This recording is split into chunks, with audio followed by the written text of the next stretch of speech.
This episode of the WildFed podcast is brought to you by Surthrival. Surthrival is proud to introduce its new line of technically advanced, organically produced CBD products, CBD3. The line's called CBD3 because it utilizes 3 CBD extracts in one, a powerful, scientifically validated nanoshell-delivered CBD that's designed to get into your body fast. A thoroughly researched and scientifically studied liposomally delivered nutraceutical CBD that stays in the body substantially longer than other CBD formulas, and a traditionally made, balanced, broad-spectrum hemp extract that brings with it all the incredible benefits of the cannabis plant. It's all in an organic hemp carrier oil and contains 0 THC. CBD3 is studied, lab-tested for purity, and delivers faster results that last longer. It's a full line, so there's a formula with the strength and price tag that meets your needs. Check out CBD3 at surthrival.com. If you've listened to this show before, you probably know by now WildFed is more than just a podcast. We've created an incredible premium TV show all about hunting, fishing, foraging, and of course, food. In each 30-minute episode, we hunt or fish for an animal, we gather a plant or mushroom or multiple plants and mushrooms, and we bring that food back to chefs or cooks to prepare incredible meals that we share with the people we forage with. It's extremely entertaining, but it's a learning journey too. We've self-produced this show without the support of big networks or platforms, and that means we're distributing it ourselves. So head over to wild-fed.com to see the trailers for season 1 and the trailers for all the individual episodes, and to learn how you can see the show or participate in our upcoming 9-week online program designed to get you started or deepen your experience of the wild foods lifestyle. Hey, thanks for all those 5-star ratings and the incredible reviews over at iTunes. Listen, you only have to do this once to move the needle on how the show gets put in front of new listeners. You just go over to iTunes and hit the 5-star rating, assuming you think that we warrant it, and then write up a short but honest review, and you're done. You're done. Anytime you hear me asking, you can think to yourself, I'm all set. I've already given a little back to support Daniel and the WildFed team and their mission. It's instant gratification. And please know, we read all those reviews, and they mean a lot to us. I'm Daniel Vitalis, and you're listening to the WildFed podcast, a show about reconnecting with nature through hunting, fishing, foraging, and food. WildFed. Food is all around you. Okay, this is episode 7 of the WildFed podcast, and today's show is all about finding your niche and establishing your range. In particular, it's about getting going as a generalist forager in your eco range. I'm using the words range and niche a little liberally today, so I'm going to start off by talking about what they mean scientifically or biologically, and then how I'm using them today. But first, I want to say, too, that in this episode, I'll be talking about kind of strategies that can get you going. So if you are new to this lifestyle and you just kind of want to dip a toe into it, or if it's something you kind of want to jump in with both feet, I'm going to be talking about ways that you can gain access to places to do this and finding instruction on how to do it, because it can be a difficult thing to penetrate if somebody doesn't walk you through it a little bit. Also, I'm going to kind of go through a sample of what my year might look like of hunting and gathering. You know, it's different every year, different season to season, but I'm going to kind of give you a general sense of what I'm looking at as the seasons unfold here where I live and where I travel to. So in biology, the niche of an organism is the functional role that it plays within an ecosystem. Here, I'm talking about your niche trophically, or your relationship to food and species. It's about finding your food niche, what foods you eat from your landscape. I hesitate to say your wild landscape. I want to, but I think that sometimes if you hear that, like a wild landscape, it can sound like I'm talking about the Yukon or Siberia or Alaska, these, last great holdouts of tremendous wilderness. And I'm really talking about the woods near your place, or the woods just outside of the city where you live, or, that could be deep backcountry wilderness too. But a lot of times the places that we're harvesting wild food are quite close to human disturbances, or places where there's human disturbance, and that creates a lot of habitat. One of the really neat things about the human niche in our environment is that we create disturbances that open up niches for other wildlife, for plants, for fungi, for animals. And so we don't have to go very far sometimes to find wild foods. I also don't want to say sort of foods that are just wild in the sense of naturally occurring on your landscape, because a lot of the things that you might start harvesting or maybe harvesting now are going to be non-native, or in some cases what we have come to call invasive species, kind of a contested term, but one that's sometimes really appropriate. So, keep in mind that a lot of species that are here in North America right now were brought here by European colonists who brought plants with them inadvertently or on purpose, and those have naturalized here.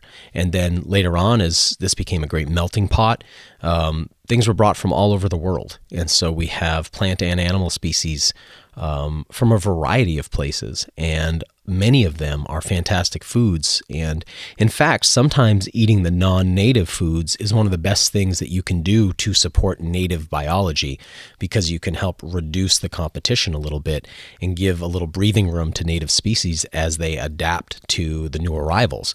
So I'm not just talking about, the wild landscape in the sense of some kind of untouched paradise from the past, but really taking a look at the area where you live, your range, and figuring out what foods are available there. So in biology, your range, the range would be like the geographical area where a species can be found. And I'm talking about you. So your specific range, your personal range, where you hunt and forage, where you're hunting and gathering. That's what I mean by range today. Also, I would just want to kind of add this note. What I'm talking about today, this is just sort of how I look at it. I definitely am not imposing this as the right way or something like that. It's just my approach, how I think about it and how I look at it. So the first thing I want to talk about is how food is all around you. Wherever you look out in your environment, man, there are foods, wild foods, feral foods kind of lurking about. It's even if you're in the city, it's pretty interesting, that we think of that as a kind of a sterile environment, but you have characters who are leading foraging tours through urban environments, and it's pretty incredible the amount of foods, medicinal plants, and things like that that can be found right in edge habitat in urban environments. Animals like pigeons, for instance, which are an incredible food. I'm not suggesting eating urban pigeons, but I'm saying that there are feral foods in the urban environment. Sometimes it's surprising. So it's not just those of us who live in rural environments that have access to wild foods, but there are things that can be found in parks on the outskirts of your town. Also, I want to remind you that if you're in North America, you're a massive public landowner. You have tremendous amount of wild lands that you have access to, park lands, you have wilderness areas, you have national forests, and you have equal access to these as everybody else in the country, and you own a tremendous amount of wild space, so make sure that you're considering taking advantage of that. I want to address something that comes up I've been doing a lot of podcasts lately. Ever since launching WildFed, I've been doing a lot of shows. I recently just did one with my friend Luke Story, if you haven't had a chance to go over and take a look. His podcast is called The Lifestylist, and I just did a show with him that I really enjoyed. And this came up there. What about the criticism that the things you're talking about, that not everyone can do them, that it's not realistic, that there's not enough wild animals and wild plants that everybody on the planet can eat like this? And I just say, yeah, I totally agree. Like, this isn't something that everybody can do, and it's not something that everybody wants to do. But I can say this, there's not enough people doing it right now. So if you're hearing me talk about this and this feels like something you're compelled towards, you feel drawn to, just know that there's a lot of room right now. We need more people out there involved in conservation through use. People who are using resources from the landscape renewably, who are becoming citizen ecologists through the process, who are learning not just to steward their ecosystem, but have eyes on what's happening in the wild habitat around them, in the edge habitat around them, in the places where the built environment interfaces with the natural landscape. I also want to say this, and this is weird to to phrase it like this, but wild food culture is really in its infancy. That almost doesn't make sense, because wild food culture is human culture for, millions of years. I mean, literally millions of years. Wild food was what humans ate. So, our anthropologists and archaeologists tell us that it was something like 14,000 years ago that the first peoples, in the Mesopotamia started to plant grains and grow domesticated crops. Prior to that, for the 300,000 years of our species incarnation on Earth, it was all wild food culture. And we didn't have really any alternative to that. That word alternative, alternative. We hadn't altered what was native yet. We didn't have an alternative. We simply ate wild food. And this is a process that is not, completely taken over yet, in the sense that not everybody on the planet is an agriculturalist yet. There are still pockets of people who aren't agriculturalists, where wild food culture is still how they feed themselves. But for those of us in the developed world, that's something that's really gone away. And at this point, there's sort of a rediscovery of wild food culture, and it's in its infancy. So we have folks who are really leading the charge in foraging. We have folks who are leading the charge in hunting and in fishing. We have people leading the charge in the culinary world around it. But it's not a very well-developed culture yet, and it's not knitted together that well yet either. And in that sense, there's a lot of room too. So if this is something you're interested in, I want to invite you into the wild foods lifestyle if you're not already part of it.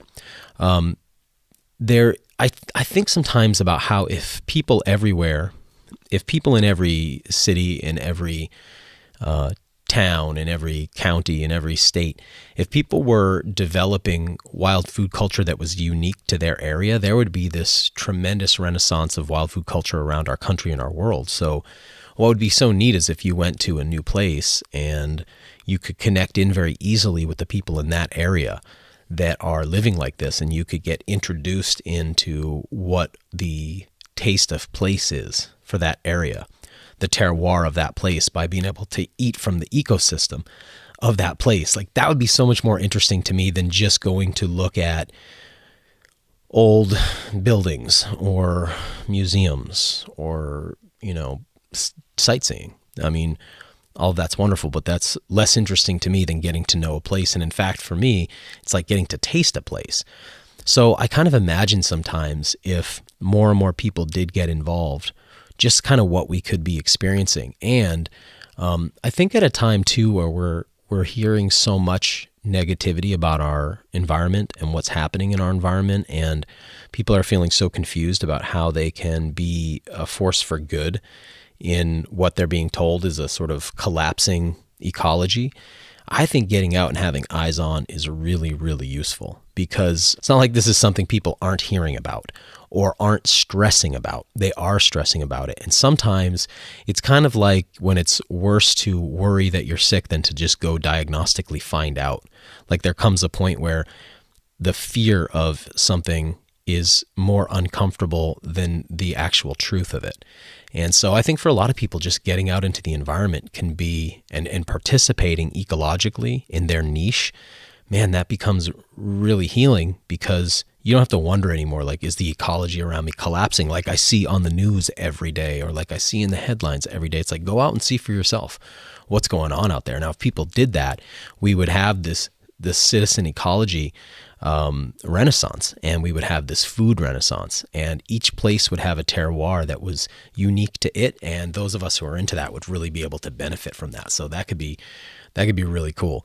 I also want to say that if you are looking at some of this and being like, man, there's just aspects of this that aren't interesting to me, I don't imagine myself being a deer hunter or fishing for trout or something, things that like have a lot of stigma attached to them. I just want to say you could participate in a lot of food harvests without having to take on those classic hunting, fishing pursuits if they turn you off. I can understand how for some people that's just stuff that there's culture there that they're not interested in being a part of, but there's so much more than that. And we're going to be talking about that today. Also, there's a lot that can be done without really specific equipment. There's a lot that can be done without projectile weapons, guns, bows, without angling equipment, fishing rods and nets. There's a lot you can be involved in with just your bare hands, whether that's, plant foraging or mushroom foraging or seaside collecting comes to mind. Like, For instance, there's a marine snail called the periwinkle here on our coasts that, you could just walk out to tide pools and gather up. And I've had incredible meals with these, incredible meals. And, that doesn't require any specialized equipment. You just kind of got to roll up your pant legs or wear your shorts and walk down to the beach and get those. So there's a lot of really interesting stuff you can do. So this isn't just about the classic pursuits of hunting and fishing that many of us grew up maybe not participants in and therefore don't have a strong draw towards. Or maybe even have negative connotations, associated to it. And I think that's something to consider. Let's talk a little bit about, figuring out how to kind of get a sense of your range and niche. The first thing I want to say is make an effort to find out about all the wild foods that people are harvesting in your area. Start putting the question out, start talking to people and find out what is out there. We'll dig into that a little bit more in a moment, but I think if you start looking, especially now that we have social media, and most of us who are into this stuff, we absolutely love to post pictures of what we've harvested or whatever that might be. So it's pretty easy to find people in your area, and that area might be your town, it might be your state, it might be your region of the country or whatever that might be. But you can find what people are getting into, and you might find that there are a lot of foods coming off your landscape that you hadn't considered before, maybe didn't know about. There may be underexploited or even completely unexploited food niches in your range too. So, there are things that, and I brought up earlier, periwinkles, the marine snail. It's a great example of, there is a lot of pressure where I live amongst the deer hunters, a lot of pressure on the landscape, a lot of pressure on deer. And so when you start hunting, you're not just walking into an environment where deer do not know they're hunted. You're walking into an environment where deer are heavily hunted and where there's a lot of hunters participating. And so there's, not just the animal who's become spooky and skittish around hunters during the hunting season, but also there's sort of competition for places to hunt. But then you get to something like periwinkles and just nobody's really utilizing that landscape. Or another animal that comes to mind for me would be in Florida when I go down to the Keys to hunt iguanas. I just don't ever see anybody else doing it. I see the state saying we want more and more people to participate in this to help us remove or knock down the population of these, invasive reptiles. But there isn't really a lot of competition for that. So it's pretty underexploited or pretty unexploited. This evening I'm going to, I did some beaver trapping last week, so I'm going to pick up some beavers. And they're just a fantastic food. It's not that people don't know that, they do. And it's not that people don't eat them, they do. However, trapping is a sort of a resource acquisition method that is just falling away. Hunting and fishing are still strong, even though numbers and participation are really down. But not like trapping. Trapping has a negative connotation in the minds of a lot of the public, quite unfairly, in my opinion. I think that it's something if people learned more about, they would understand the role that it plays. But it has got kind of a negative connotation to it. There's just less people doing it. So animals like beavers, where I live, you can't hunt beavers legally, but you can trap them during the season. And so beavers can weigh upwards of 50 pounds, right? 20 to 50 pounds. So you've got this animal on the landscape that you could potentially eat. I mean, the meat is fantastic. It's pretty underexploited. And there's a lot of room for that. So if you were feeling like, man, I don't really want to get out there and compete over, I don't want to get out there and compete with the elk hunters or the antelope hunters or the deer hunters, but there are these other things that you could really get into and exploit. Now, mushrooms are getting more and more exploited, but in some areas, not so much. I do not deal with or experience a lot of competition mushroom harvesting here in the part of Maine where I live, at least. I was recently in Wisconsin, and I felt like where I was, there was a little bit more pressure in the areas because there was less areas where mushrooms were growing, in any kind of significant amounts, and there was, some commercial foraging going on, so you felt a little more pressure there. But here, I don't feel so much pressure, so that's a pretty underutilized and underexploited resource. So part of what I want you to be thinking about is like not just what is it everybody's getting involved in. You should look at that and figure that out and get involved in that, but also what are people missing? What are they forgetting about? So I know that where I forage for fiddleheads, ostrich fern fiddleheads, which are the young meristematic growing shoots of a fern species here in the spring, they are eaten commercially and sold commercially. So there's a lot of pressure and competition for them. However, where I harvest them, there are also ramps, and there's a lesser market here for them. And the people who are harvesting the fiddleheads commercially are not aware that they are stepping on and walking on wild leeks on ramps. And so they leave them behind. There's just simply less pressure for them here. So that's kind of an interesting thing too. And then at that same time of year is when nettles are ready, when orpine is ready, when wood nettle is starting to come in. There's Dame's Rocket. There's all these greens that are available, watercress at that time, and there's virtually no competition for them. So because there's not really a commercial market and just less and less people are harvesting wild foods these days. So it's interesting when you find things that nobody's really competing for. You're not having to hope somebody else doesn't get to them. So be paying attention to stuff like that. A big part of it is just going to come down to what you like to eat and what you're looking for and how much variety you want to have. So an example of that would be I like to have fish in my freezer of two basic kinds. I like to have oily fish, and I like to have a white-fleshed fish, a flaky white-fleshed fish. So I do a lot of fishing for ground fish, for haddock and pollock, and I have those in my freezer, and I do a lot of fishing for mackerel, and I have those in my freezer. So I like to have that variety, but I don't like to just eat fish. I also like white meats, and so I'll be eating things like tonight and last night eating wild turkey.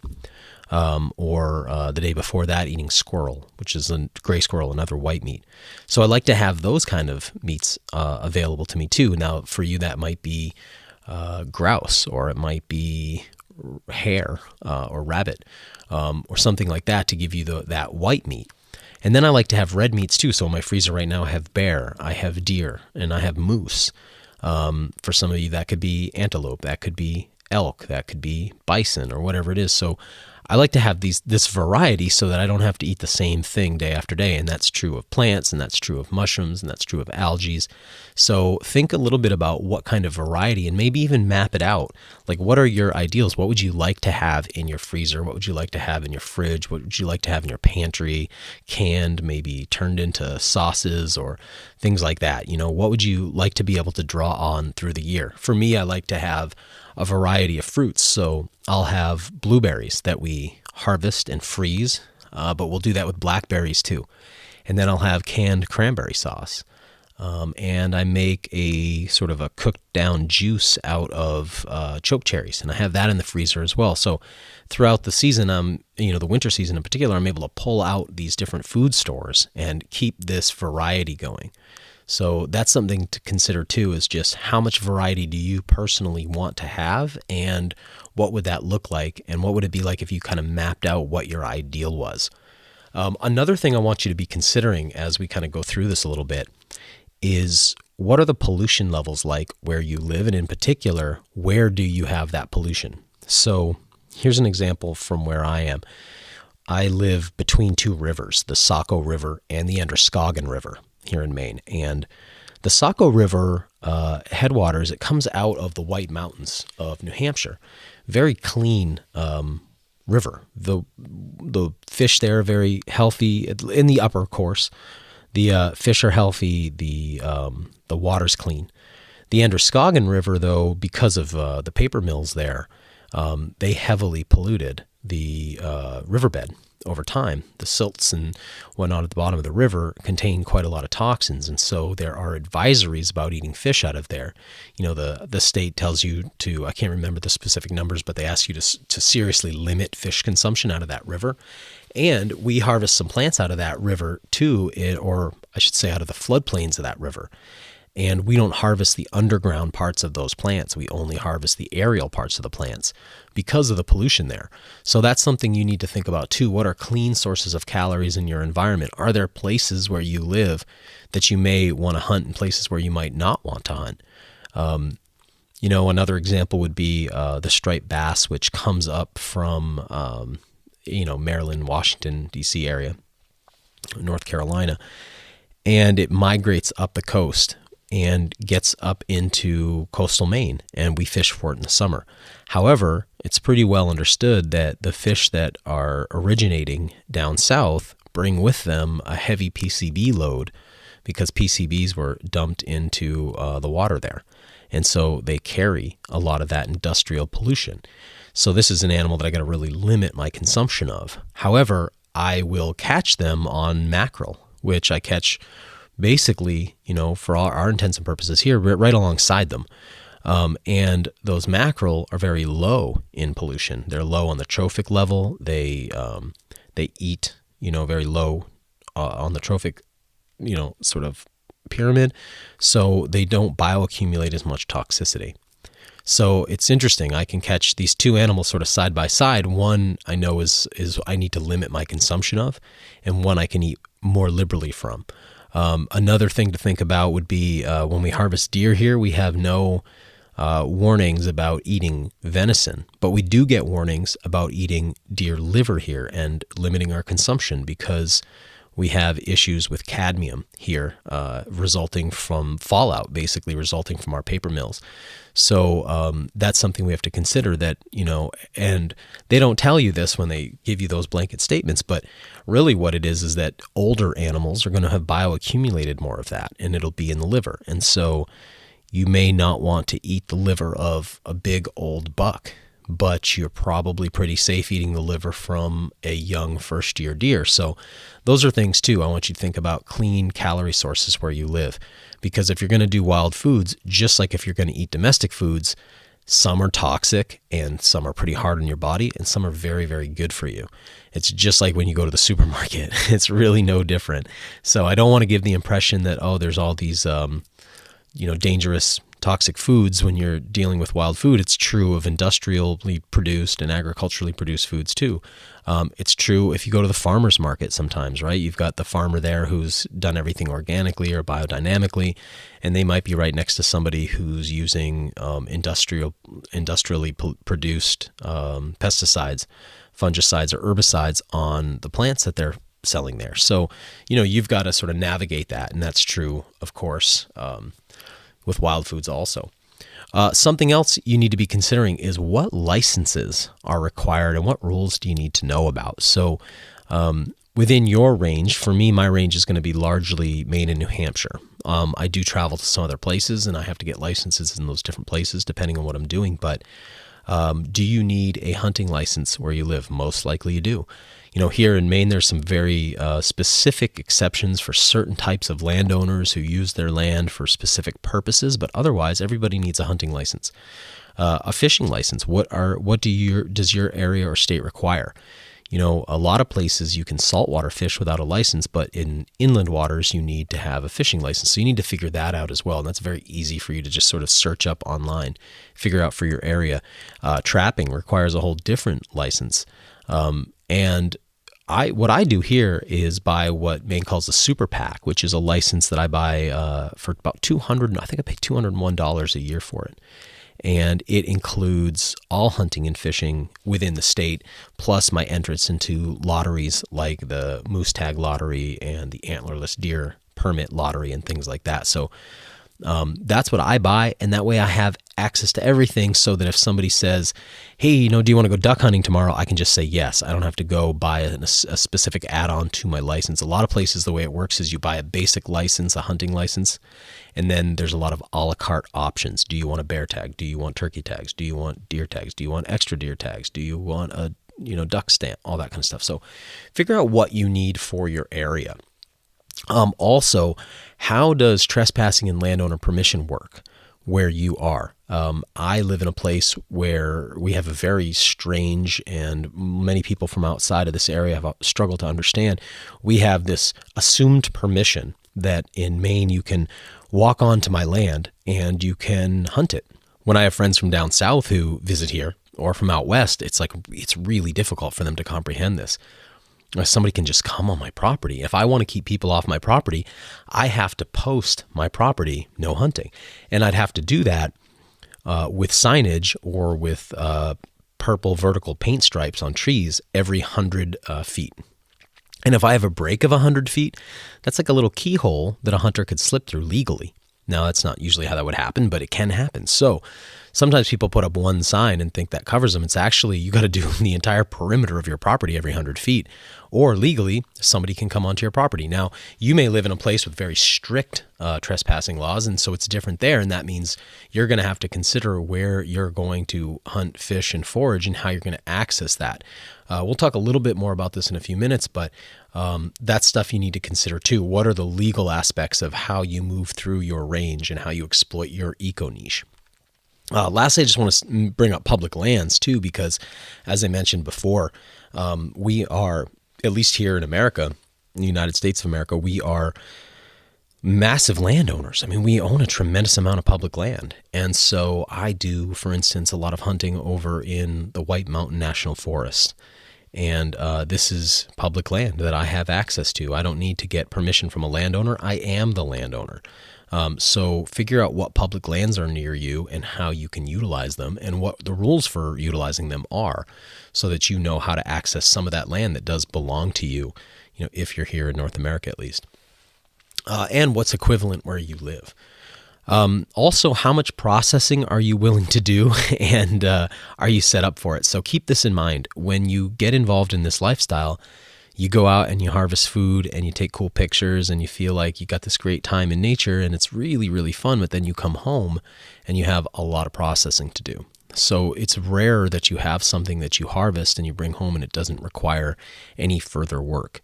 Let me give you some examples. If I was to go out and harvest blueberries by hand, in other words, I was just sort of picking a berry off the shrub and putting it in a bag or putting it into a basket or something like that, I could bring that home and I really don't need to do anything to it.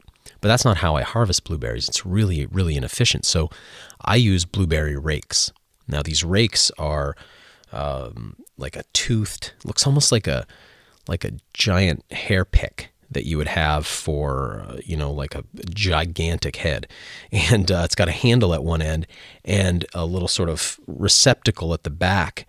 And what you're doing is running those tines up through all of the foliage of the blueberry plant. And as you sort of pull that away, the blueberries are trapped in the tines and they fall back into the receptacle, and the leaves and the rest of the foliage pass through the tines. Now that allows me to collect tremendous amounts of blueberries. So what would take me, in the amount of time it would take me to fill like a quart Ziploc bag by hand, I can fill 2 5-gallon buckets if I'm in a good area.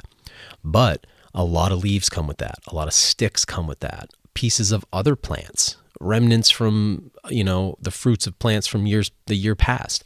A lot of the stems are still attached. A lot of blueberries are still attached together by stems. And so when I get home, I have a lot of processing to do. Those blueberries aren't ready to just go into freezer bags and be in the freezer.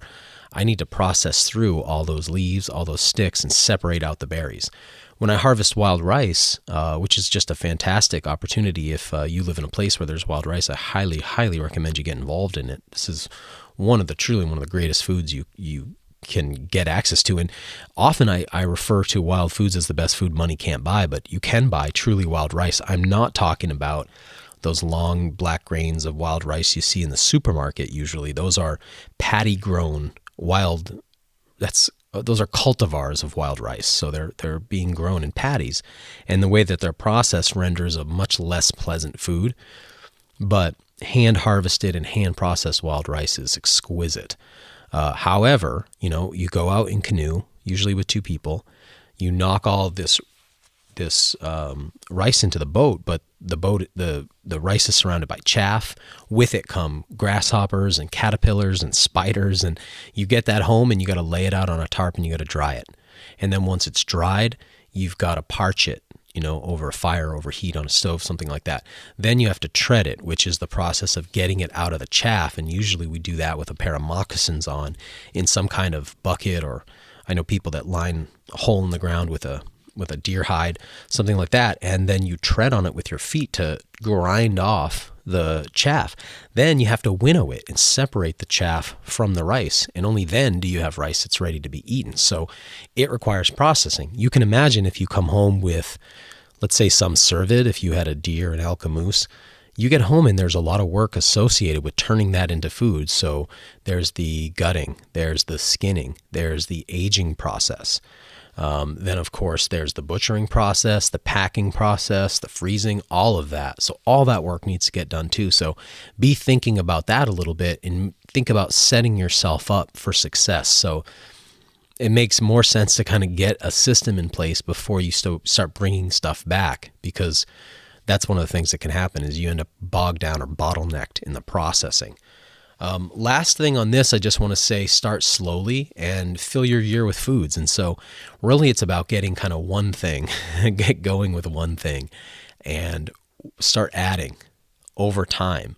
So later on in the show, I'm going to describe, a sort of generic year of foraging for me and some of the things that I'm going after, but I didn't put all those together in 1 year. It took me several years to put all of that together.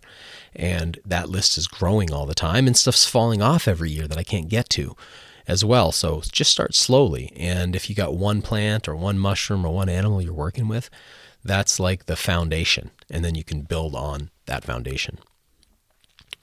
Okay, as to your range, I think about my range here as being this area that's like 30 minutes around me. That's typically what I'm foraging in and typically what I'm hunting in. However, I go as far as about 1.5 hours by vehicle to some of the places I like to go. So where I like to harvest blueberries, there are plenty of blueberries around me, but I have a specific area that I like to go to because of the density of the blueberry population there. And the way that I can rake those blueberries. It takes me about 1.5 hours to get there. So I travel a little bit for that. I have some brooks that I like to fish mountain trout from, and they take me a little over 1 hour to get to. So my foraging range, let's say, is usually in a given day, it's usually about 30-minute radius, but it could be as much as 1.5 hours. And I also go down to the coast to fish. It takes me about 1 hour to get there. So I live sort of at the foot of the mountains, and when I drive down to the coast, it's about 1 hour for me to be at the seashore, and then I also fish offshore, and that takes me about an additional 2 hours. So fully 3-hour trip to get out to the fishing grounds, because I got to drive for about 1 hour, and then I got to go by boat for about 2 hours to reach the location that I harvest specific species from. So my foraging range is really in this, 30-minute to 3-hour zone. Though I try to keep that as close to home as I can. And part of it too is over time, you sort of learn new locations in your area that make it so you don't have to go as far. I moved here from about 1 hour away, and I had a lot of spots that I knew from my old place. And I haven't fully replaced all of those things up here yet. So sometimes I'm still traveling to places that are kind of like my old spots because I don't have new ones closer to home yet. But I'm always looking, of course. And I'd say too that, I travel to Florida usually a few times a year. I fish down there. I hunt iguanas down there. I love to get coconuts down there. So I like to think of the eastern seaboard as part of my foraging grounds. I hunt a little bit in North Carolina. My wife's from Eastern Canada, and I kind of have this dream of, my foraging range extending up into, the Arctic, Eastern Arctic of Canada too. And as far down as the Caribbean is kind of like, that's, if I could have it how I want it to be, that'd be my foraging range, like the Caribbean to the Eastern Canadian Arctic. But generally for most of my purposes, I stay fairly close to home. And I think that a lot of us, once you're out, if you live in the city, you got to sort of think about, okay, how long does it take me to get out of the city? That could take you 1 hour or 2 hours sometimes, depending on the traffic. And then from there, how far do you got to go to find the things you're looking for? And if you're rural, usually you can do it a little bit closer. So start thinking about what you want your range to be, how big you want your range to be. And here's a couple of things that I would give you, like a couple of pro tips. I use what's called the Delorme Gazetteer. Delorme is a brand that was recently bought by Garmin, I believe. Here in Maine, we had the Delorme headquarters, which is now a Garmin headquarters. And Delorme, though, under that name, they still produce these gazetteers. They're basically state-by-state atlases. So the Maine Gazetteer, for anybody who does anything in the outdoors here, they just always have this in their car. It's a large format, full color, sort of glossy covered atlas. And on the back of it, it's got a picture of the state broken down into these like sort of rectangles. And then each rectangle has a number, and that number corresponds to a page of the book. And that page is a close-up of that section of the map. And it has all the topo information, right? So you can see sort of contour, land geographical contour. It has really useful information about state parks, national forests, monuments. It has information about boat launches, places that are good for hunting and fishing. All that kind of stuff is in there. So these books are fantastic. I also keep one for New Hampshire and Vermont in my truck as well, because these are places that I end up going to from time to time.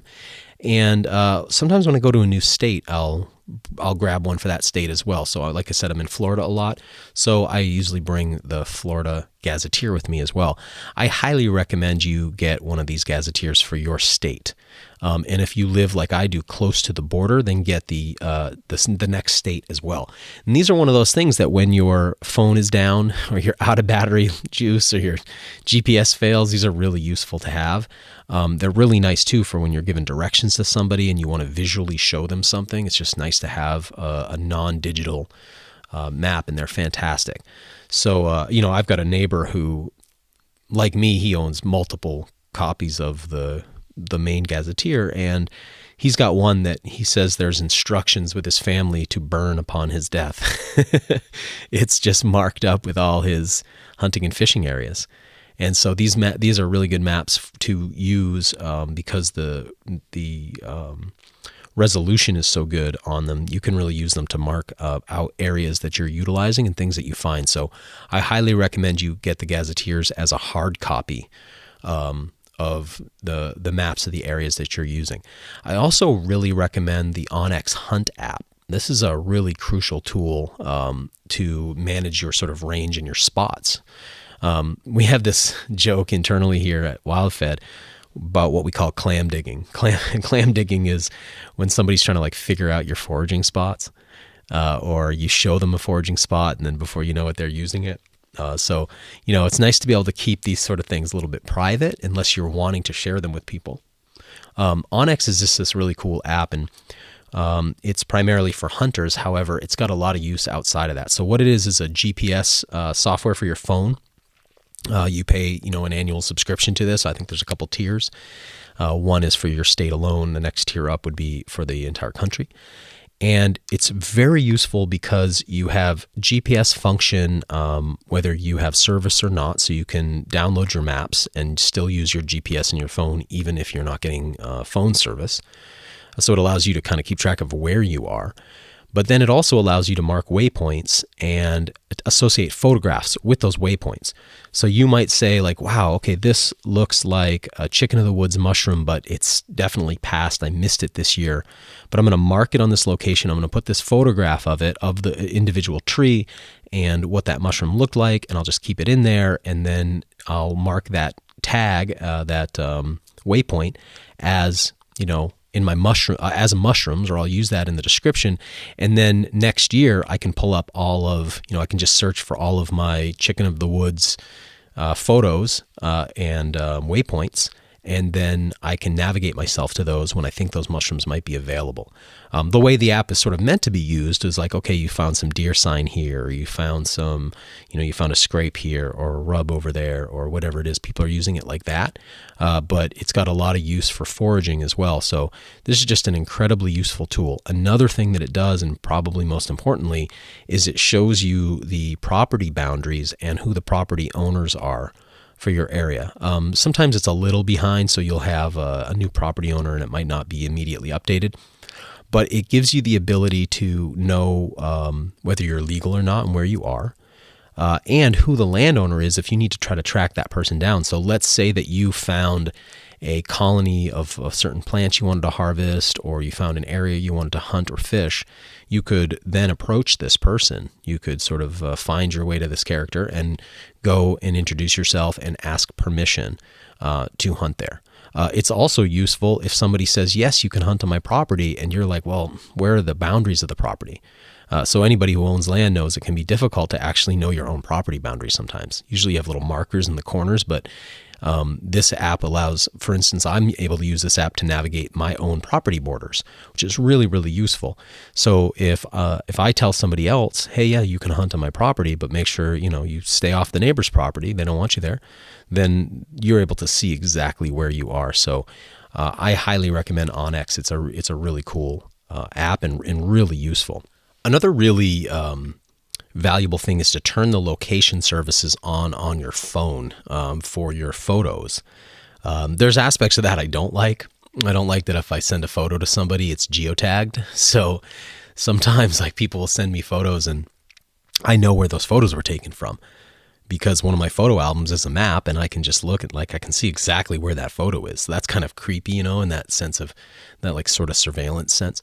But the value of it is that you can take photos and then you know where those photos were taken. So again, as I mentioned before, if you found a spot that you wanted to check out in the future, if you found a plant, a mushroom, animal sign, you found a brook that you thought there was a pool that you would like to fish in the future, you can just take a photo of it and then later on figure out where that is by looking at the geotag or by looking at that populated on a photo map. So you know exactly where you were. I use this all the time. So imagine it like this. Something like Onyx, which is a GPS, that's like measuring space, right? Location and space. Photo album, though, does additional to the location services, it does time. So I think of it like this. A photograph for me is also a timestamp. And I'm able to look back through the year in my photo album and kind of go, okay, what was happening this time last year? So it's useful in a few different ways. It's useful when you're like, man, I'd like to go out foraging today. What am I going to be looking for? What am I targeting? Then I can go back to this day last year and be like, oh, okay, this time last year, this is what I was getting after. Or I can look back and think to myself like, wow, the blueberries are a little bit early this year. They're a little bit late this year.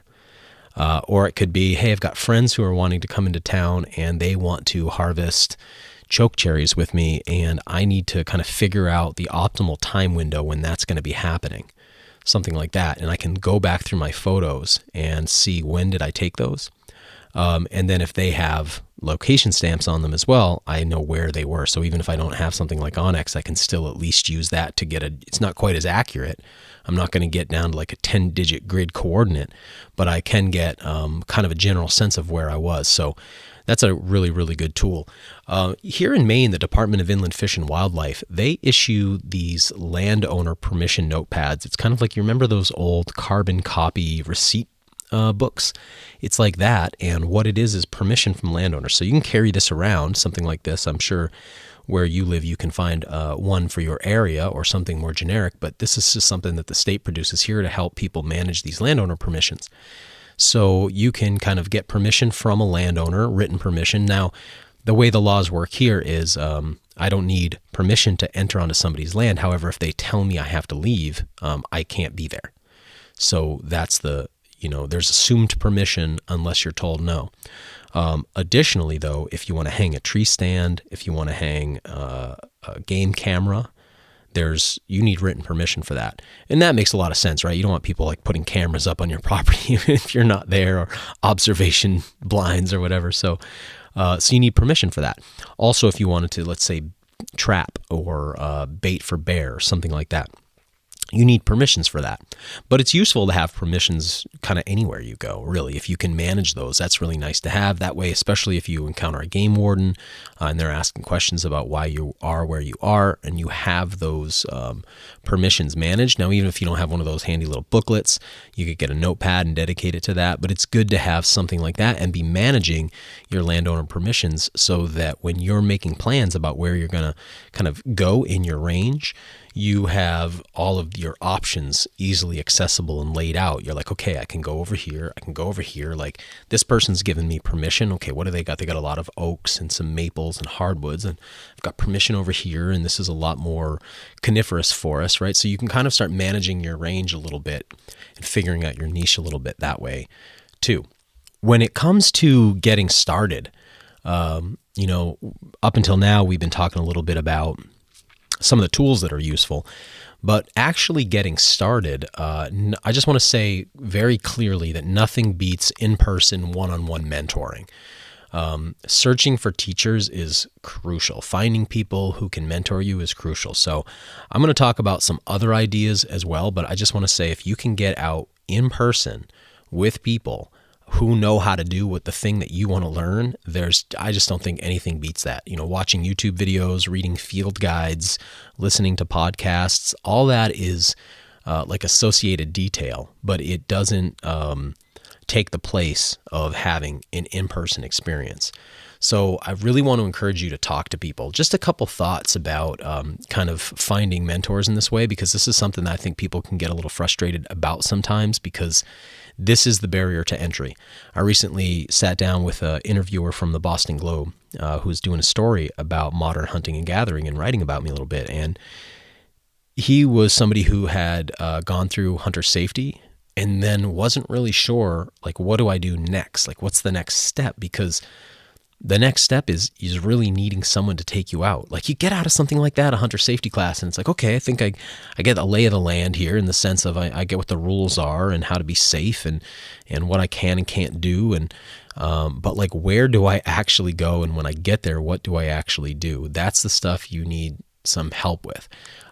Or let's say we're talking about foraging, and it's you've got the field guide and you read the excellent chapter in Sam Thayer's book about a specific plant, and you decide, okay, I'm ready, I'm going to go do it. But then you're like, but where am I actually going? Like, where is that plant? Where am I going to find it? So having somebody who can show you spots, that's why I brought up clam digging earlier and the idea of the sanctity of your spots. One of my hunting mentors always tells me, Dan, listen, as soon as you bring somebody to your spot, it ain't your spot anymore. You need to remember that. Don't show people all your good places. So, that can be true. So the spots are really important. However, I find that most people are willing to share spots once they get to know you and they trust you. And the thing is that once you have a spot where you know the thing is, now you're primed for success and you know what you're looking for in the future. So if I tell you what kind of habitat you're looking for, if I tell you, well, it's going to grow on southern exposed, mountainsides with rich silty soil, that's, unless I bring you to a place like that, that's very mental. But once you see it and you're there and you physically feel it, touch it, eat from it, taste it, that place is anchored in you a little bit. And then in the future, you're able to identify other places that are similar and look for the indicator species or the species you're after. So it's really important to have somebody in person. I want to say that if somebody's wearing a hat, a t-shirt, a sticker on their car about a certain wild food activity that they participate in, they're advertising. So as long as you're being socially appropriate, don't be afraid to approach people. Hey, I noticed that you're wearing a trout fishing hat. Are you somebody into trout fishing? Wow, I noticed that you got a moose skull decal in the back of your car, man. Do you moose hunt? That kind of thing can be really, really valuable. You don't see as much of that in the foraging world. There's just not as much of that kind of culture around it. But in the world of hunting and fishing, you do see a lot of that. So I've struck up a lot of conversations with people and actually found some of my best mentors in this way by talking to people in what would be otherwise kind of random circumstances. And, you just have to be willing to have somebody maybe turn you down or not want to talk to you. And that might happen, but you might also strike gold in that too. So don't be afraid to just strike up conversations with people, because you'd be amazed at how much people want to share this stuff who are involved in it at some level. Another thing would be to just talking to friends and family about your interest, because you just don't know where that will lead. Sometimes I'll be talking to a friend and they'll say, oh, I have an uncle that does whatever obscure activity is that I want to get involved in. And then I'll be like, wow, do you think your uncle would talk to me? And sometimes it's like the uncle takes me out, or maybe that person just leads to another person until I find somebody who's willing to show me. So put it out there, start conversations. Another thing is, if you're going to, any kind of place that sells equipment for the activity or associated equipment, talk to the employees there. Talk to the managers, talk to the owners, because they're in that business essentially. If you're in a fishing shop and you're wanting to learn how to fish for a specific species, or maybe just in general, they have a vested interest in you learning, because if you learn, you're going to be back in there, you're going to be buying more stuff. So they will introduce you to people. They will give you pro tips. They'll help you get started. So don't be afraid to ask. That's really, really important. Also, this is this really interesting era where you can get in touch with influencers, right? Because of social media. So if you have an influencer in the sphere of kind of something that you want to be a part of, I wouldn't be afraid to reach out to that person, try to DM them, try to, commenting on posts that they make and things like that, and just say, hey, can you point me in a direction? This is something I want to get started with. Again, these are people who are putting themselves out there for a reason. They're looking to interact. They're looking to build a follower base. And so they will be invested in investing in you sometimes, very often. So don't be afraid to ask. Okay, I'm going to kind of break this down a little bit more now we'll talk about hunting, we'll talk about fishing, we'll talk about plants and mushrooms, and I'm going to give you some specifics about how I would recommend you kind of go about getting started or getting involved. Hey, we'll get right back to the show, but I wanted to take a moment to tell you how you can see Season 1 of WildFed. If you head over to wild-fed.com right now, you'll see that pre-orders for Season 1 are available alongside the Season 1 experience. Both will begin on January 6th of 2020. If you choose the show on its own, you'll get access to a new episode every week for 8 weeks. Remember, these are 30-minute episodes, not the 22 minutes of a typical TV show. If you choose the program, it'll include Season 1, but each week, along with a new episode, you'll receive a director's cut, where our producer Grant Giuliano and I break down the episode, discussing the background, the gear we use, the places and people and stories involved, as well as some of the comedy that took place on the side, some of the drama, some of the intrigue that we couldn't squeeze into the 30-minute format. You'll also get exclusive access to a weekly live Q&A, where we'll be answering your questions and discussing how you can get started hunting, fishing, and foraging for food.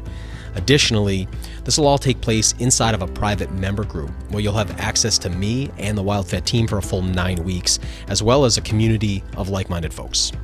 If you just want to see the show on its own, it's $49.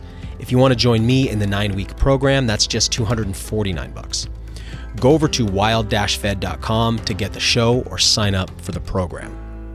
Now, here's the rest of the podcast.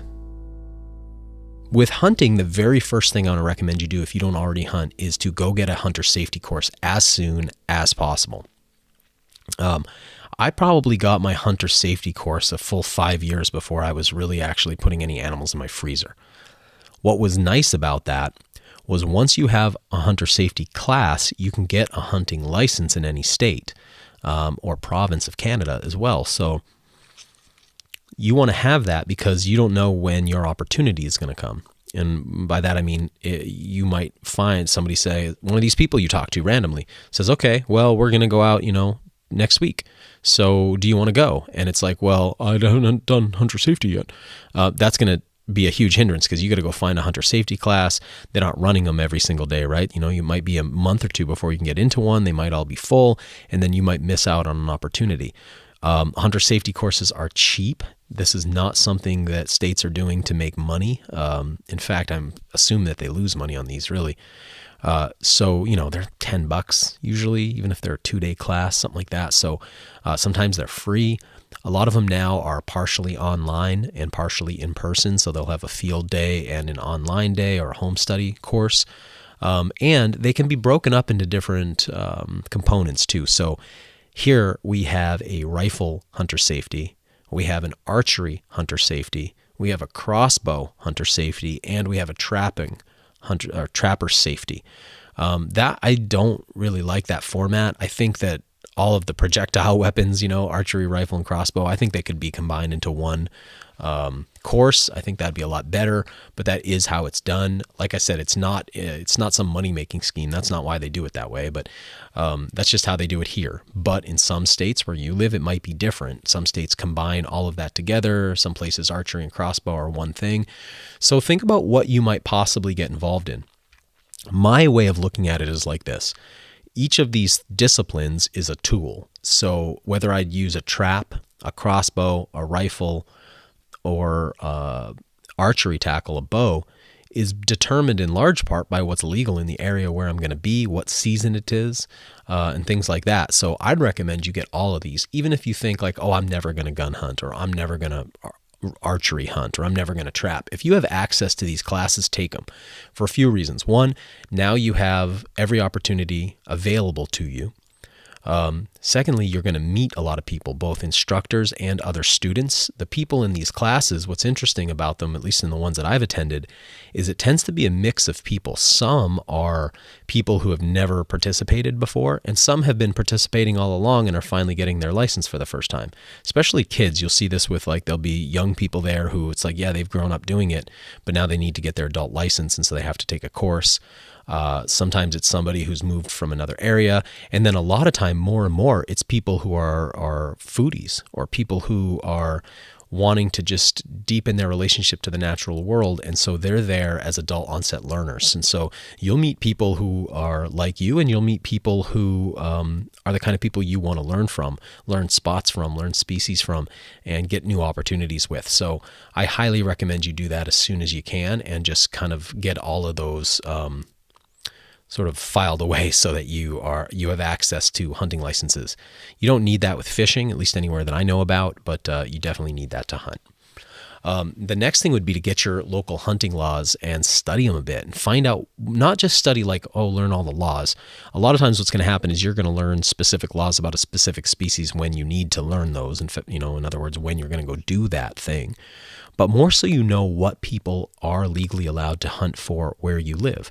So there are species here in the state where I live that are not things that I hunt for. There are things that I've never even seen anyone hunt for that there are legal seasons for.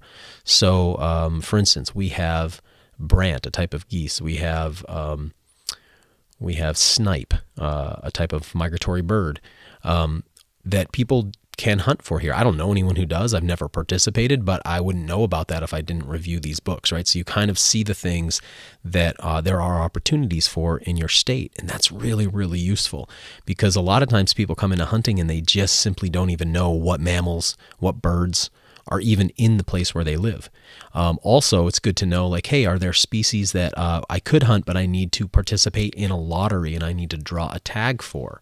And that'll all be explained in those books too. So typically what you get is a printed out magazine type of document that's the Hunting Law Digest. It'll be usually not all of the laws, but it'll be all the ones that you need to know in a nice little organized book that your state produces. I say organized. Sometimes some states are a little confusing, but usually they're pretty good. And more these are going to digital files now too, so you can keep them on your phone. So get that for the area where you live. You want that for your fishing as well, but right now we're just talking about hunting. So get that book or get the digital version, but I'd recommend you get hard copies as well, so you can keep them in your vehicle. A lot of times, you're out on a hunt and you lose access, or you lose your battery life or something like that. You want to have these books. They're great for studying. And then the other thing will be to do things like call your local fish and game agency and tell them that you're a new hunter, and ask them if there are any mentoring programs, or if there are any programs for people who are getting started. Are there any gatherings happening? Find out about workshops and things like that. They are very invested in helping you get started. So here that would be Inland Fish and Wildlife. Figure out who the wildlife management agency where you live is, and just reach out, and you'll be surprised at some of the opportunities that are available. That's also true of your rod and gun clubs or shooting ranges and places like that. They will also often have they'll host hunter safety classes, but they'll also host other types of workshops sometimes as well. So, or those might be meetups, or they might be youth hunting days, or whatever it is. So reach out, find out what is available. Also check your outfitters. So that'd be like your Cabela's, your Bass Pro Shops, places like that. They often run events as well. And sometimes they'll have almost like a weekend of events. So they might have, small classrooms set aside where they have people coming in and doing instruction. They'll do equipment demos. They'll be connecting people with mentors in the field and things like that. So look for that, and also look for those mentoring groups. They're getting more and more common. I'm seeing a lot more of it here in the state. A lot of states have women's sportsmen's groups that are just for women. So the idea is to let women give women opportunities to learn about these things without having to have, sort of men around explaining it to them. So women who can learn it from other women. So those are getting more and more common all over the place. And I have some friends who've participated in those and had really, really good experiences. I'm thinking about my friend Shannon, who started off in one of these. I think she started off waterfowling and ended up last year on her first elk hunt through this women's sportsman's group. So that's something to look for too if you're female. And then if you're part of any kind of a conservation group, like I'm part of Backcountry Hunters and Anglers, BHA, they're constantly hosting what they call pint nights. So that's like local microbreweries usually, and they'll have a little gathering together of people who are members, and that's another opportunity to connect in, find those mentors, find people who want to either go out and do the things you're doing or want to take you out and do the things that they're doing. And they often run mentoring kind of groups as well. Lastly, I'll say on hunting is consider hiring a guide if you have the financial resources to do that. It can be a bit expensive, surprisingly expensive sometimes. But if you have something specific you're trying to do, getting a guide's a really good idea. Or let's say that you do draw one of those rare tags. I have a friend who last year, or I guess still this year, drew a moose tag in Maine and had never moose hunted. And he decided, you know what, I really want to be successful here. I'm going to hire a guide. And we went out on that moose hunt, my first moose hunt too.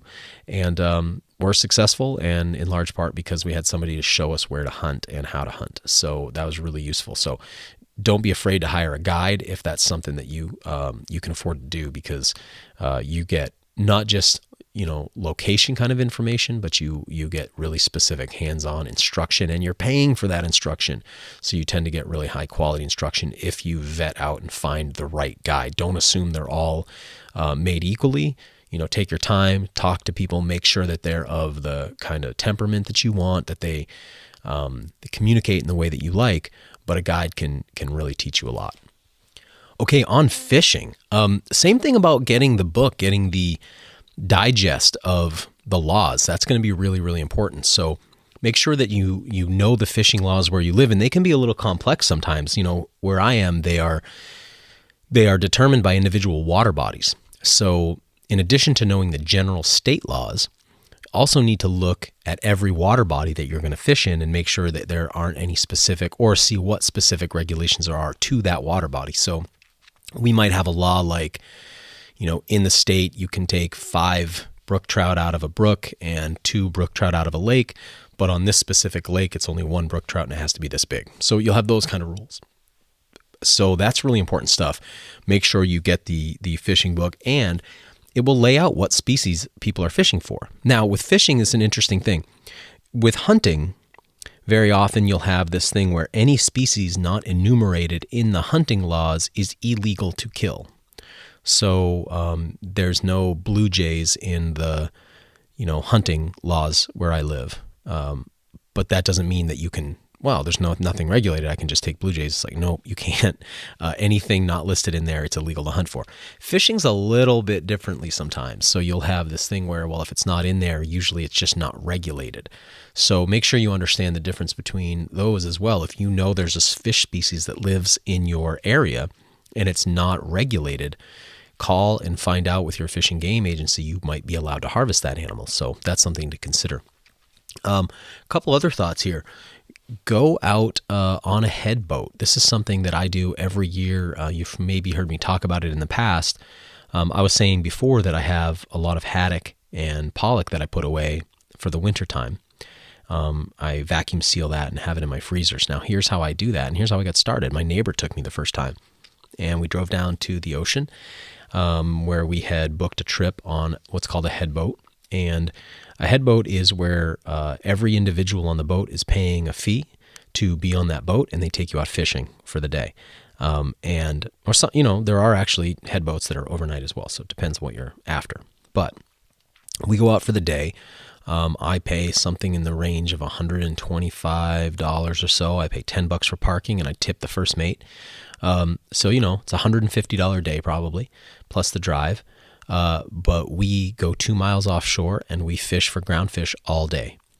Now, I bring my own rod and reel and line and hooks and flies and all of that stuff, but I didn't used to. They supply all that. And after I, did it for some time, and after a few years, got really into it, I started to get my own equipment. But in the beginning, or if I forgot my stuff, like they have everything right on the boat and it's all free, and they give it to you and they show you how to use it. You catch fish all day. Those fish are marked as yours. And then they go into an area like big fish boxes where the first mate is taking those fish and filleting them. And if you ask them to, they'll skin them as well. And then at the end of the day, you're given all your fish and some ice, and you go home with that. And typically I'll fish, especially once you start to get a little bit better at it, I'll catch twice as much fish as the cost, of the day. In other words, if I bought that same quantity of fish, it would cost me twice as much. So it's usually, you can't control it. Sometimes you have a bad fishing day. Sometimes you have a great fishing day. But I just think a head boat is a really cool opportunity, especially if you live somewhere on the coast, or if you're visiting the coast, finding out about a head boat. Now, you can also hire a charter. So this year I went out on a similar trip, but I went out on a chartered boat. So it was me and another 5 people who all pitched in for the cost of the boat for the day. So I think the boat for the day was about $1,000. It's quite expensive to go offshore, by the way. If that sounds like a lot of money, know that, it's probably $350 just in the fuel for them to get you that far offshore and get you back. Boats are expensive to maintain. These guys have a lot of licenses. They got, it's expensive stuff to go offshore, which is why a head boat is so great, or even a charter, because the costs of maintaining your own boat can get pretty high. Boats are a great way to lose money, they say. So going out on a charter is also great, especially if you let that person know that you are meat fishing. That, hey, I'm here not for the sport of this, but I'm here to get food. They'll also, very often they're going to cut your fish for you. You're going to go home with all that fish. And so I did that this year, and we had a real good day. And I've just got this freezer just loaded with fish. And that cost me a couple $100, and it was really worth it. And I picked up a lot of little lessons that I hadn't got on the head boat that I normally go out on. So that's a great way to do things. Another idea is to go to local fishing shops and talk to them about how you can get started. So I mentioned this before. If you go in and you just say, look, I'm just going to be honest, I don't really know anything about this, but it's something I want to get going on. What equipment do I need? Where do I go? How do I get started? Can you walk me through it a little bit? You're going to probably be surprised at how willing they are to help you. So don't be afraid to be a little bit humble and express your naivety about it, and they'll get you going.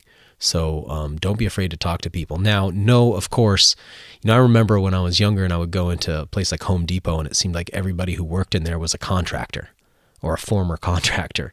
Now you go in there and it's kind of like just people who just seem like they have no experience with the kind of stuff they're selling. So, a lot of the bigger outfitters today doesn't necessarily mean because they work there that they know anything about it, but usually they got people in there that do. And then if you go into a smaller outfitter, like with fishing, for instance, most areas with good productive fisheries are going to have, 1 or 2 shops where the real hardcore locals go. And that's the place where I'd recommend you go. So, there's certain stuff that you're going to get at the big outfitters, the big box places, but figure out where the locals like to fish. That'll be where they like to buy their equipment and where they hang out, and they'll really help you get going. So that's something to keep in mind too. Another thing I've done successfully in fisheries, and again, I'm coastal, so I know some of you listening are inland, but one of the things I've done is offered my services, just, exchange work on a commercial boat in exchange for food. So I have worked lobster boats, and taken my percentage of the day's catch instead of taking money. So we go into port at the end of the day and sell the lobsters, but we hold back, my 10% or whatever I'm getting for the day.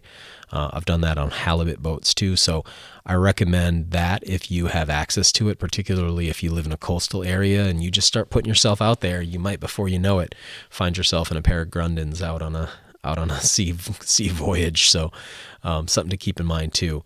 And then you might also consider, if you're coastal, looking at things like town shellfish permits.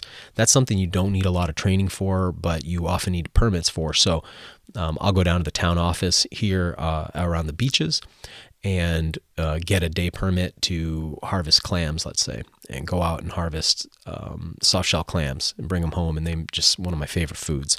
But I need a permit for that, and the towns that I go to, they don't issue a permit to non-residents that is good for the whole year. I got to go in and buy these sort of one-off little permits, and I can participate in a lottery where they give away a small number of permits to out-of-towners. But usually, I never get drawn or haven't been drawn, so I go down and get those day permits, and that gives me access to clams and other kind of shellfish that you can collect. So consider that too, and know that a lot of fishing shops are going to have,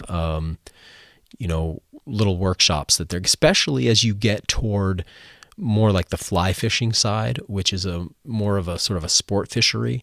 You're going to get a lot of classes. It's almost like with golf. Like if you were into golf, you'd probably find a lot of like improve your swing cut type classes. Like if you're into fly fishing, you find a lot of these like sort of casting workshops and things like that. So that's an inroad as well, especially if you live in a place where there are fly fishing only waters, or if you're just particularly drawn to fly fishing. To me, fly fishing equipment is a tool for certain waters, because certain waters require that you can fly fish only. So I like to have the ability to do that. It's not my favorite way to fish though, but for some people that's their favorite way to fish. And that's just like, there's a lot of really cool culture around it. So if it's something you want to do, know that it's real easy to find workshops on that particular method of fishing. If you're interested in being able to access fly fishing fisheries, but don't want to go down the whole road of Western fly fishing and all the gear that comes with that and the accoutrements and all the technique, take a look at tenkara, which is a really cool Japanese fly fishing method. It's ultra simple. The equipment couldn't be simpler. It's sort of like if modern fly fishing was a compound bow and archery equipment, it's like tenkara would be like a slingshot. It's a very long rod that's typically, I think actually technically a pole because it doesn't have a reel. So it's like a 9 to 14 foot pole with a piece of fly line that comes right off the top, just tied to the tip of the rod. A little piece of tippet that's just some clear fluorocarbon or monofilament leader, and then your fly. Very simple stuff. And that gives you the ability to access the fly fisheries, and you can probably teach yourself that pretty quick. So that's another one to look at. Okay, on to plants. Getting started in plant foraging. Where do you look and how do you get going? One of the things that you're going to want to do is collect some field resources. So regardless of personal instruction, which is crucial, you're still going to want to get good books. I always recommend the Forager's Harvest series by Sam Thayer. I just think that's an incredible resource. So I think anybody who forages in North America should have all 3 of his books. That's a good place to start.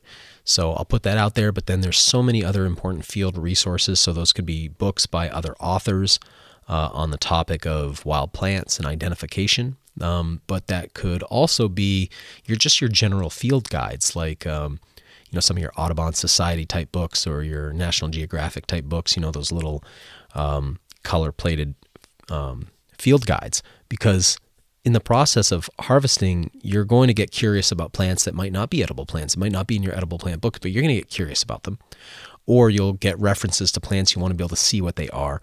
So that's really important. But generally what I recommend to people is that you find local plant foraging walks. Just about everywhere you go now, you're going to find these. So if you start searching, online, your area, plus, foraging walks, foraging opportunities, plant identification classes, things like that, you're going to find a lot more than you expect. A lot of times too, there'll be like local environmental groups. that do classes about specific plants in your area. So we have some here that in the lake regions of Maine that'll do things like invasive plant walks. They'll have a day with a guest ecologist or a guest biologist who's going to take people, just on the local trail in the park and discuss, invasive or non-native plants. Or sometimes they'll have one specifically on native plants. Or sometimes they'll have these really obscure ones like lichens of the boggy lowlands or something like that. And they'll just have these, funny workshops that are really specific, and they might not be necessarily about edible plants, but I highly recommend you go to them because you're going to meet people who know about edible plants. You're probably going to have some crossover where you're going to learn about some things that are edible, or you're going to get leads that can be really useful. And you're just going to penetrate into that community a little bit of sort of amateur botanists and professional botanists, and pick up some of the language, which is really crucial, especially if you're going to try to teach yourself through any kind of field guides. Picking up botanical language is very important. So I highly recommend that if you can get into any of these kind of plant identification classes. The food walk type stuff, the foraging for, food plants, very often are going to be led by people who are foragers, but not necessarily botanists. You do get the type of character who crosses sort of between the two. So you'll get the Arthur Haynes type character here in Maine, who is a botanist who teaches very, very botanically deep foraging workshops, but that's less common. Or you get somebody like Sam Thayer, who I brought up before, who's not a botanist by profession, but definitely has like an honorary botany degree, so to speak. So you will get botany heavy classes sometimes, but a lot of times, it can be useful to do your plant and foraging walks or classes with one type of person and to do sort of the botany type stuff on the other side. So look for local botany groups or anything like that that can get you going. And then look, of course, for your regional trainers, your regional workshops, people who are hosting classes. I mentioned a couple names before. Those are just people I like and have worked with, but there are lots of people, surely where you live, that you can find who are leading, workshops on foraged edibles. Also, utilize social media, because as I said before, that's really the place where you're going to be able to find the people in your area who are doing this stuff. When it comes to mushrooms, it's pretty similar, actually. So I'm going to say get involved in your local mycological society. Again, you're going to need to learn, even more important, the general rule is this.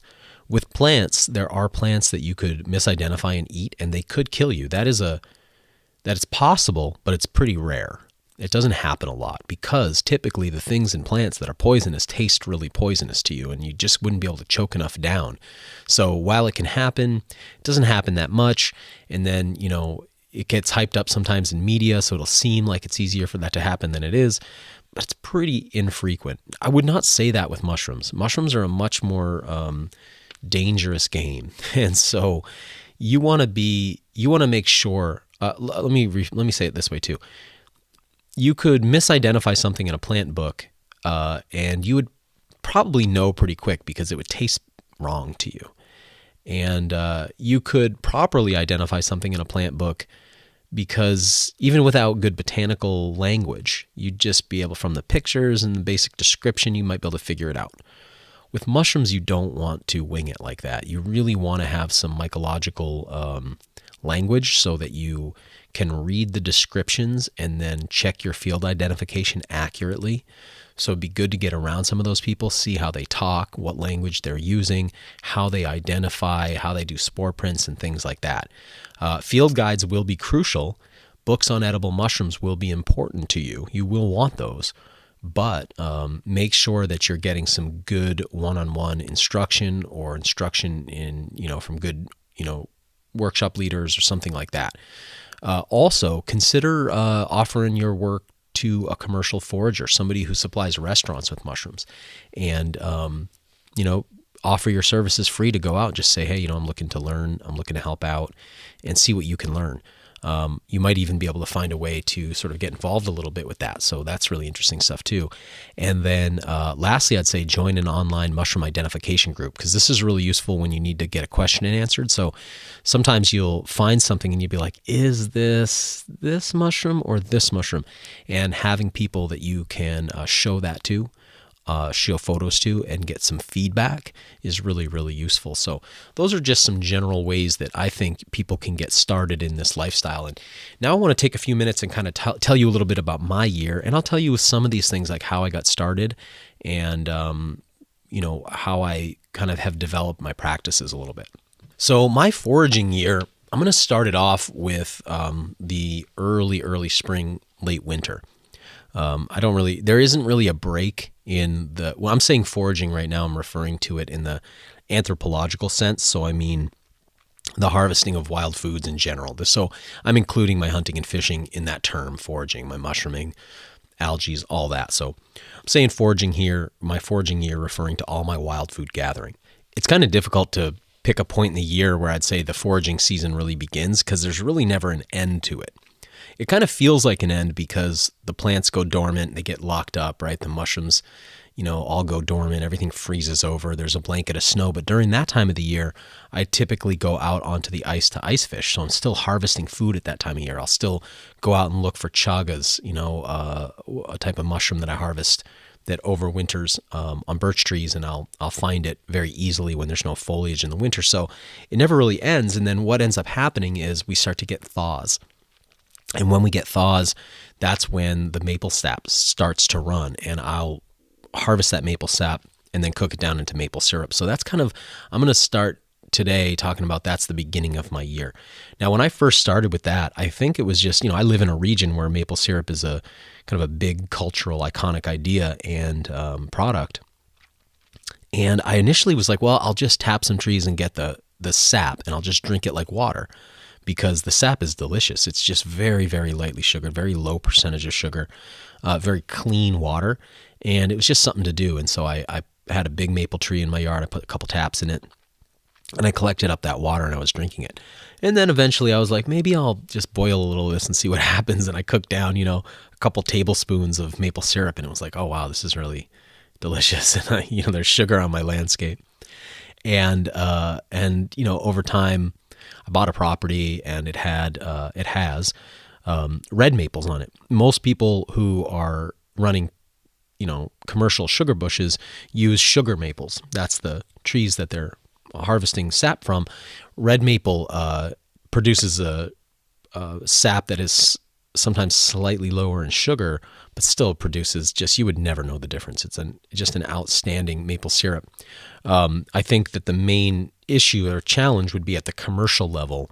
That means you'd have to use a little bit more fuel if it was a little bit more dilute, because you're cooking down this sap. And so commercially they like to use sugar maple, but for me, and I have a couple sugar maples, but my red maples are awesome. They're just amazing. And I know, people make syrup from other species of maples too, silver maple being an example, things like that. So over time, I just kind of got into the idea of like, well, can I turn this property into a sugar bush, even though my maples are not real mature, even though there was a lot of logging here, even though the forest is kind of choked out from all the saplings coming up, I'm just slowly regenerating that and opening up space around my maple trees. And right now I'm producing about 8 gallons that's what I produced last year, 8 gallons of maple syrup.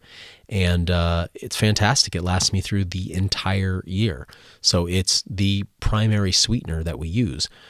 We buy a little bit of honey, but otherwise all our sweetener is, maple syrup. And so we now have slowly accumulated equipment. I have improved my system, and that's kind of where I start the year off. Now, when that ends, right after that, birch syrup becomes a thing. So there's I need this hard freezes at night and thawing days. I need, warm days, cold nights in order to make maple syrup. That's what primes the pump that brings the sap up the tree. But with birch syrup, it's a different thing. It doesn't need to freeze at night. So right after that, I go into birch syrup. Birch syrup is a much more savory syrup. It's texturally similar to, it looks and tastes a bit more like molasses. It's fantastic for smoked fish dishes and for meat marinades and things like that. So I go right into that. And right around that time, the turkey season opens. And so that's the spring turkey hunting. Now, I got involved in turkey hunting. I had moved to a new town. I was sitting in a pub talking to the bartender, And we were talking about wild food, particularly wild food plants. And she asked if I hunted, and I said, not really, but it's something I'm really wanting to try. I'm trying to figure out how to get going with it. And she said, you need to talk to this guy.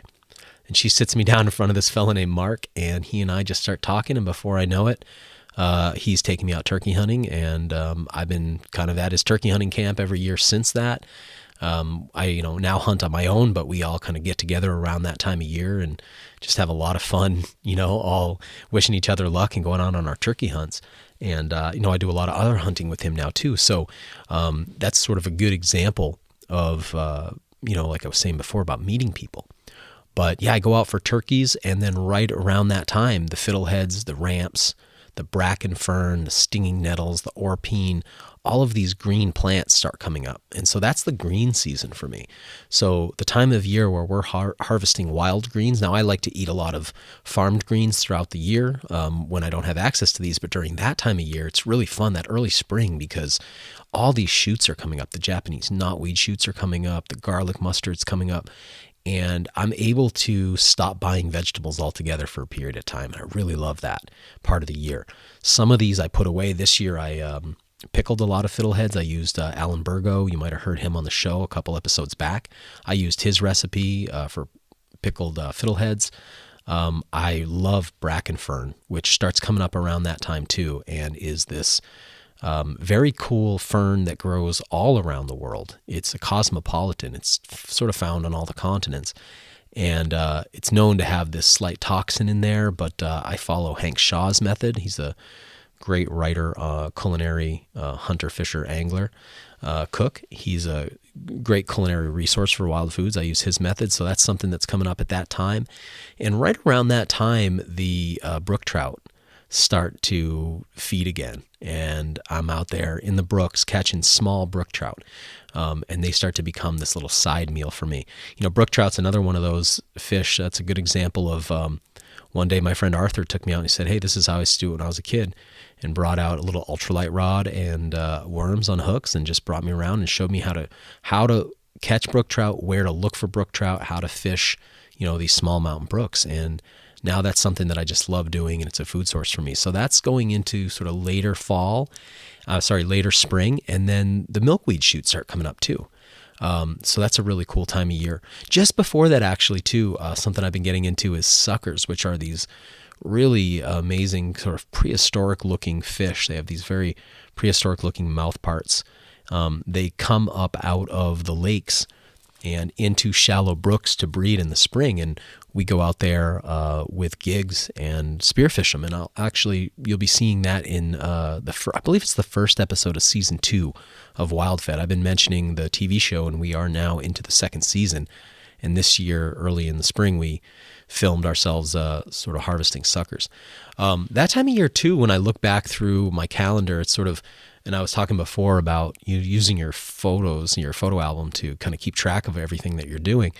I look back, and sometimes that time of year I'm out for lobsters already, or halibut out on one of the commercial boats that I've been able to volunteer on and get involved in. So that stuff's happening. We have early in the spring as well, we have a run of smelts. So that's dip netting. And so these are interesting to me because this is a fish that you can harvest without needing any, you don't go angling for them. They're running up in the brooks to breed, and you use basically a dip net that you kind of run along the bottom of the brook and you scoop them up. And they're about the length of your pinky, maybe the length of your pointer finger sometimes if they're a real big one. And they're fantastic. You kind of gut them and fry them up, almost like little fish French fries. They're fantastic. Last year was the first year I got to harvest alewives, which is a marine species of herring that runs up into fresh waters, and they'll run up the rivers trying to get into still water lakes and such. And they come up in the tens of thousands. That's also a dip net fishery, and that's something I got to participate in last year. That was really, really cool. About that time, too, the pheasantback mushrooms are starting to come out. The black locust flowers start coming. Black locust flowers become like a salad vegetable for me. So this is something I learned from my friend Arthur Haynes. Just after that, strawberries start. the pine pollen starts. I always like to harvest the pine pollen and make tinctures out of it. The chicken of the wood mushrooms start coming out. The reishi mushrooms start growing. And about that time of year, I'm out on the water harvesting mackerel. And now we're getting into summertime. The striped bass start coming in. The milkweed starts flowering. And milkweed for a couple of weeks becomes like my main, kind of plays the role that something like broccoli might play in your kitchen. So becomes like one of the main foods that I'm eating for a couple of weeks. And that's a real exciting time for Avani and I because we really enjoy the floral aroma, but the like sort of high fiber but floral aroma of that vegetable. That time of year, I'm also going out on the headboat I was talking about before. I'm getting my haddock and my pollock. I'll travel up north. There's a fishery I like to visit about 7 hours north of me. So kind of at the extreme end of my range of my niche that I was talking about before. And I'll go up there for whitefish. That time of year off the coast, I'll take my boat out. It's, that's where I'm fishing mackerel and striper, but now I've learned to harvest alaria, which is a sea algae. You'll see that in, I believe, episode 5 of season 1 of WildFed. If you watch the TV show, you'll see alaria, the sort of wakame-like sea vegetable that we harvest. Blueberries start coming out now. It's midsummer, right? And then it's choke cherries right after that. That is probably one of my favorite. I learned choke cherry sort of one of the species I sort of learned on my own because I was seeing them everywhere. And it's like, what are these clusters of fruits? Just these heavy laden boughs bent over with these red berries. And I would taste them and be like, man, these are really good. Like, what is this? And eventually looked it up and found it and realized that like choke cherry was not just a food, but a traditional food, and learned how to work with those. And I have quite a bit frozen as juice in my freezer right now. Blackberries start coming around. And then as we get into fall, early September, it's wild rice time. And I always know with wild rice, usually we're out harvesting and we're kicking up a lot of wood ducks in the areas. Waterfowl eat the wild rice too. So I always know that it's usually about a week before the duck season opens because we see so many ducks, but we can't start shooting ducks yet. So it's just before the duck season opens, and then that comes in. And now waterfowl's open. I'm not a big duck hunter yet, but I say yeah because I'd like to be. But I do jump up some ducks every year and try to harvest some. So that duck season opens, goose season opens, maitake mushrooms start coming around, the tooth mushrooms start coming around, and now we're getting towards sort of heading towards the early fall. The bear season opens, which I participate in every year now for about 5 or 6 years, but real heavily in this year. In fact, to the detriment of some of my other hunting, but I was very heavily involved in that and have quite a lot of bear in the freezer as a result. This year I got to go out on a moose hunt, so that's sort of mid-fall, and then the fall turkey opens up as well. So that's another opportunity to put more white meat in the freezer. Out at the coast are rose hips, which are a naturalized invasive here, Rosa rugosa. The hips of that are delicious fruits, and that starts coming around. Deer season opens. Cranberries are in the bogs, and we start getting into our acorns too, if there's an acorn mast. So we start harvesting all of those. Our autumn olives, autumnberry, non-native invasive here, but fantastic food resource, starts coming around. And then that's sort of the end of the plants. And from there on, and that's kind of right where we are now as I'm recording this, we've got some snow on the ground. I'm just waiting for things to freeze over. I went out and harvested some chaga the other day. I was digging around under the snow to get some acorns, but the next thing to happen is the waters freeze over. And it's just starting now.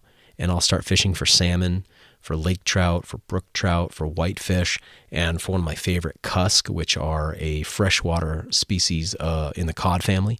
And we'll also go smelting. So I mentioned smelt before. They run up in the brooks in the spring, but we fish them in the winter on marine estuaries where they come in from the ocean run smelt. These are the same species, the rainbow smelt, that we catch in freshwaters, but they'll also migrate out to sea, and they come back very large comparatively. Sometimes 9-10 inches long. And we fish in ice shacks on these marine estuaries. So you're on a river, but it's tidal. So you fish usually one tide. You go to these places where you rent a shack for the night, and they've got all these shacks with wood stoves in them. It's quite cool. Holes cut down into the ice. We pay just a few bucks a piece, probably about $10 a piece, $15 a piece to be there for the night. per person. And you rent one of these shacks and you go out at either at high tide or low tide, and your shack's in one place and you fish for 6 hours and you come out and the water levels drop 10 feet or it's come up 10 feet. And your shack is absolutely like in a different location vertically. It's really interesting. And we'll spend, the winter doing those activities. And then harvesting chaga as well. It's a time of year where I can see it real easily and it's fun to snowshoe around and find it. And as that starts winding down, the days start thawing again. And I'm back into maple syrup. So that's kind of what my niche looks like right now. Now, I'll add to that I do some traveling. So like I mentioned before, if I go to Florida, I'll fish down there. I'll harvest iguanas, in the wintertime. I'll do a little spear fishing. Sometimes we go down to Bahamas or into the Caribbean and do a little spear fishing there too.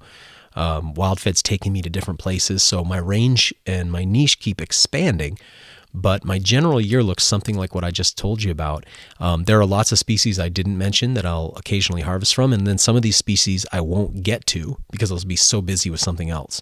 So my fall turkey season really suffered this year. My deer hunting really suffered this year in the fall because of the bear hunt. I was just so involved in it. There are things that I didn't mention that can happen in here too, like I harvested 3 deer this summer doing a nuisance permit thing on a farm. So farmer had the warden come in. The warden issued him permits along with a biologist to take some deer out of the fields because they were eating his crops. They kind of brought me in as the hunter, and I was able to hunt some deer there to fill the freezer with, which is fantastic, and also feed his family as well. So there are times where things happen out of season a little bit, but there's all these opportunities, and you can get to this point where your whole year just sort of circles around in this really cool way. It's like this never-ending string of opportunities. Obviously, like I said, it's an incomplete list and it doesn't represent necessarily where you live, but I give it to you as to give you a sense of what I'm getting involved in and how I'm approaching it. Now, it's taken me about 5 or 6 years to piece all this together. And there's so many things that I would love to be involved in. Like I'm going out tonight, as I mentioned before, to pick up some beaver meat. I'm just learning about, our traps were successful that we set the other day. So I went out with some mentors. They showed me how they do the trapping, and they're giving me one of the beavers that we caught in those traps. So that's not something I really think of myself as somebody who does that yet, but I'm learning it. And it's one more piece I'll be able to add in. And so every year I'm adding and adding and adding. If you have never done any of this, what I'd recommend is you kind of decide, okay, I'm going to get into one thing in each of these categories. Is there one thing I could hunt? One thing I could fish? Is there one plant I could forage? And is there one mushroom I could forage this year? Set your sights on those. This is a great time of year to start planning it. Get those apps I was talking about. Get those maps I was talking about. Start paying attention to what's in your area and start talking to people and begin putting a plan together so you can start exploiting your niche.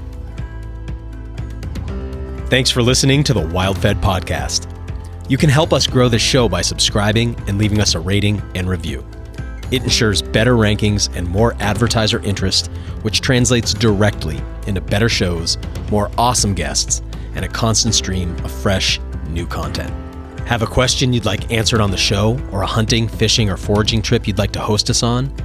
Email us at info@wild-fed.com. And be sure to visit our website, wild-fed.com, to check out the WildFed video show and store. WildFed. Food is all around you.